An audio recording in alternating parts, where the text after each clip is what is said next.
Hello there, it's Amanda Fitzgerald, and this is the Profitable PR Show. I'm running a series all about my PR FAQs, and I hope that I'm going to be answering one of your FAQs.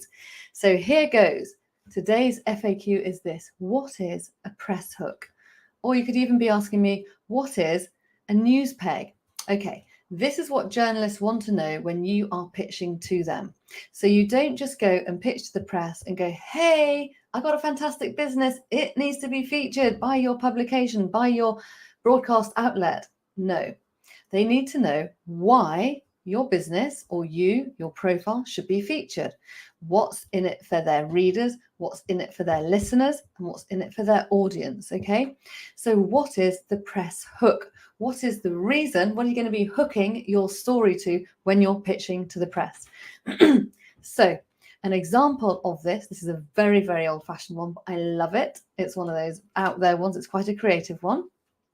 It's when the US Embassy was about to be opened in the UK, all right?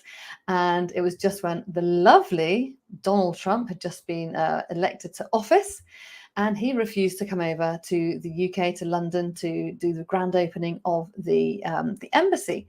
So what happened? He refused.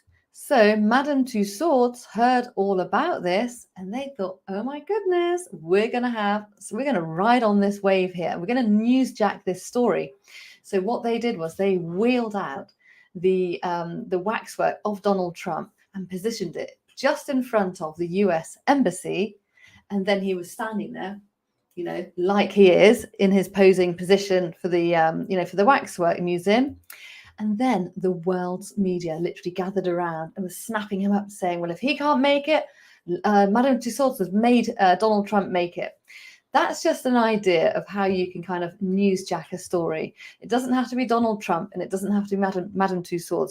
You can just think about what is going on in the calendar that might be very relevant to you. Is it World Health Day? Is it, Dementia Day? What are the awareness days? The journalists are always looking to talk about something in the calendar that is happening. Valentine's Day, Christmas Day, those are very obvious ones.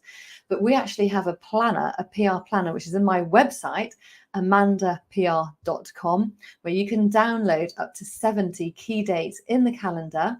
And you can actually see what you can peg or hook your story to. So let's say Wimbledon has just happened. You could be thinking of, if you're a mental health expert, 5 ways how to, how to gear yourself up mentally when you're facing a huge challenge. And that's all to do with Wimbledon. Just think about any other reasons. Like, I think there's National or International Password Day. If you're a cybersecurity expert, 5 ways on how you can avoid the hackers hacking you, or something like that. So that is a hook. Another way is what is going to make your item newsworthy or timely is that you actually need to listen to the news. You need to tune into the news, and you might hear that suddenly there's going to be a government legislation that is really relevant to you. I was working with a client who was a domestic abuse survivor, and she'd written a book about her, her childhood. And we managed to get her some fantastic coverage because it was saying the government has just launched an 8 million or an £8 billion fund for survivors of domestic abuse or something like that. And then that was kind of like our angle to showcase her book, because, we weren't running out of ideas, but it was like a brand new idea that we could like ride on the back of. Or have you just done a survey within your industry, or are you hearing statistics within the industry? What is breaking news within your industry that you can comment on? You can actually pitch yourself as a thought leader or a commentator to the news channels, and that'd be a really good way to do it, as well as to the printed press. So those are just a few ways. So basically it's a survey, it's an awareness day, reacting to a government announcement or a legislation, and just thinking my press hook needs to be timely or be reacting to what is going on. For example, I was promoting my big fat swim I did recently for Afghanistan. It was Amanda Swims for Afghanistan. I was doing 4 kilometers and I was raising £2,500.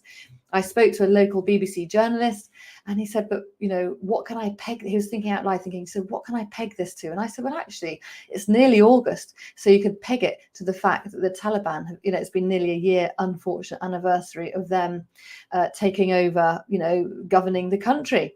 And then a very horrible and unfortunate thing happened, which was the big earthquake, which then might have made my story much more relevant, because, you know, people are talking much more about Afghanistan now, whereas it kind of had been forgotten, because, you know, we talk about the Ukraine war all the time, but Afghanistan still also needs to be brought to the fore. So that was an actual reason and an angle.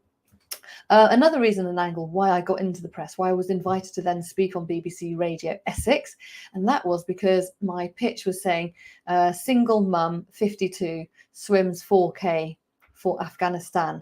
So my angle was, you know, that I was doing it. So that was the idea. It was almost like a launch idea, and the fact that I'm a single mum, that I'm 52, and it's not every day that people are doing something like that. So maybe also unusual things. Just think, basically, why do we read the press? Why do we watch the press? Why do we consume it? It's mainly to do with human interest elements, stories, okay? So what is your human interest piece that you can add to the press? And it might be of great interest. So don't hide, share. There's our music. Bit of musicola, and thank you so much for watching. And I will now press pause on the music and say, if you'd like to have any more information, or if you'd like to have a call with me, go to amandapr.com/apply. Thank you so much.